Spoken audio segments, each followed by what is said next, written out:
ગુજરાત વિધાનસભાનું બજેટ સત્ર ચાલી રહ્યું છે। આ બધા દરમિયાન હર્ષ સંઘવી દ્વારા છે ખૂબ મોટી જાહેરાત કરવામાં આવી છે। છેલ્લા ઘણા સમયથી સામાજિક આગેવાનો છે મેદાને હતા કે લગ્ન નોંધણી છે જે તે શહેરમાં જ કરવામાં આવે કે જ્યાંની દીકરી છે ત્યાં જ કરવામાં આવે, સાથે જ તેમના માતા પિતાની સંમતિ ખૂબ જરૂરી છે। એટલે આ બધા જે અટકળો હતી, સમસ્યાઓ હતી, તેના પર પૂર્ણ વિરામ મુકાઈ ગયું છે અને હવે હર્ષ સંઘવી દ્વારા જ જાહેરાત કરવામાં આવી છે કે હવેથી જે લગ્ન નોંધણી થશે તેમાં જે કહેવાય છે કે ફ્રોડ થતા હતા તેને રોકવા માટે હવે એક કહેવાય છે કે ગાઈડલાઈન બહાર પાડવામાં આવી છે। હવે જે દીકરા દીકરીઓ છે તેના માતા પિતાની સંમતિ વગર લગ્ન નહીં થઈ શકે।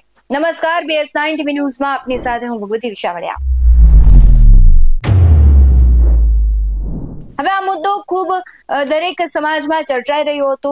ઘણા બધા સમાજના અગ્રણીઓ છે તેને સરકારમાં પણ રજૂઆત કરી હતી અને હવે હાલ વિધાનસભામાં બજેટ સત્ર ચાલી રહ્યું છે તે દરમિયાન જે નાયબ મુખ્યમંત્રી હર્ષ સંઘવી દ્વારા જાહેરાત કરવામાં આવી છે અને સજેશન માંગવામાં આવ્યા છે કે જે પ્રમાણે આખો કાયદો છે તેમાં બદલાવ કરવામાં આવશે।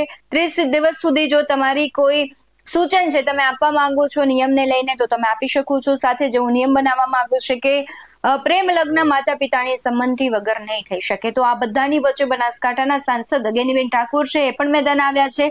સામાજિક મુદ્દે તે અવારનવાર ચર્ચામાં રહેતા હોય છે। તેમણે સરકારના સંભવિત નિર્ણયનું સમર્થન આપ્યું છે અને તેમણે કહ્યું છે કે લગ્ન નોંધણીના કાયદામાં સુધારો કરવાની સરકારની તૈયારી છે, તેને લઈને હવે તે સહમત છે। તેમણે કહ્યું છે કે કેટલાક ક્રિમિનલ માનસિકતા ધરાવતા લોકો જે દીકરીઓને ખોટી રીતે પ્રેમજાળમાં ફસાવી લગ્ન કરે છે જેનું પરિણામ અંતે વિનાશક આવે છે।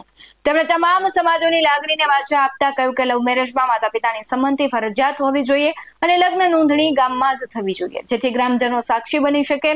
આશ્ચર્યજનક રીતે ગેનીબેને મર્યાદા પુરુષોત્તમ ભગવાન શ્રી રામનો ઉલ્લેખ કરતા કહ્યું કે રામે પણ સ્વયંવર રચીને અને જનકપુરી જઈને વિધિવત લગ્ન કર્યા હતા। તેમણે સ્પષ્ટ શબ્દોમાં કહ્યું તેઓ પ્રેમ લગ્નના વિરોધી નથી પરંતુ તે સંબંધી થવા જોઈએ। વર્ષ 2019માં ધારાસભ્ય હતા ત્યારે ગેનીબેને આ મુદ્દે અવાજ ઉઠાવ્યો હતો તેવી પણ તેમણે વાત કરી છે। શું કહી રહ્યા છે ગેનીબેન તેના પર નજર કરીએ। આજે વિધાનસભામાં 2006માં જે એક નવા બિલમાં એવો સુધારો સરકાર લાવવા માગે છે અને લોકોની તમામ સમાજોની અને વર્તમાન ટેકનોલોજીની અસરના કારણે ક્યાંક ને ક્યાંક સમાજમાં જેની ક્રેડિટ નથી, કોઈ ધંધો રોજગાર નથી કરતા, સમાજમાં એને દીકરી નથી આપતી, કોઈ આવા ક્રિમિનલ લોકો જે છે એ કોઈ પણ ભોગે દીકરીઓને પ્રેમ પ્રકરણમાં ફસાવીને ખોટી રીતે લવ મેરેજ કરતા હોય છે। અંતે દીકરીનો એનો અંજામ ખરાબ આવે છે।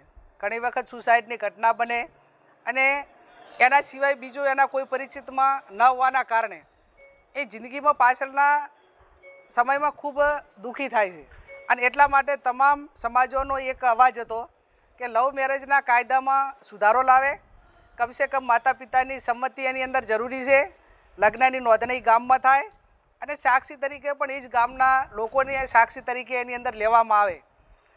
ભૂતકાળમાં આપણે 5000 વર્ષ પાછળ જઈએ તો રામચંદ્ર ભગવાનનો સ્વયંવર સીતાજીનો રચાણો એ ટાઈમે પણ રામ ખુદ ભગવાન હતા છતાં પણ એ જનકપુરી ગયા હતા।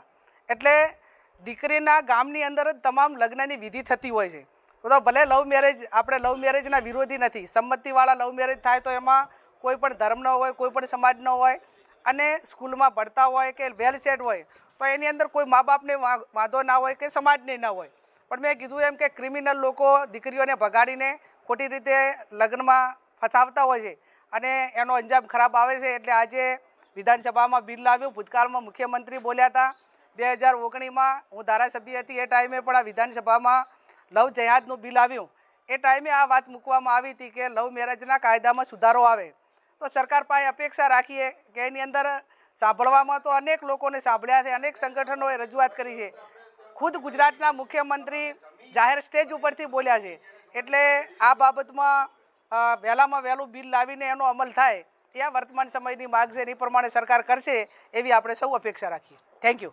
સરકાર જે સુધારો લાવવા જઈ રહી છે તે તમામ સમાજોની માંગ છે। દીકરીઓ ખોટી રીતે ફસાય નહીં, પરિવારની સંમતિ જળવાઈ રહે તે માટે લગ્ન નોંધણીના કાયદામાં ફેરફાર અત્યંત જરૂરી છે અને કહેવાય છે કે જે અત્યારે બિલ પાસ કરવાની વાત કરવામાં આવે છે તેનો અમલ જલ્દીથી થાય તે પણ હવે જોવું રહ્યું, કારણ કે આગામી દિવસોમાં લાખો માતા પિતા છે તે માંગ કરી રહ્યા હતા અને તેમની માંગ સ્વીકારાશે ત્યારે ક્યાંક પ્રેમ લગ્ન કરવાવાળા જે લોકો છે તેના માટે મુશ્કેલ થઈ જવાનું છે. પરંતુ કહેવાય છે કે જેને રસ્તો ગોતવો છે તો ક્યાંયથી પણ ગોતી લેશે. હવે જોવાનું એ રહ્યું કે લોકો સજેશન આપે છે કે કેમ અને આ કાયદો ક્યાંથી અમલમાં આવે છે.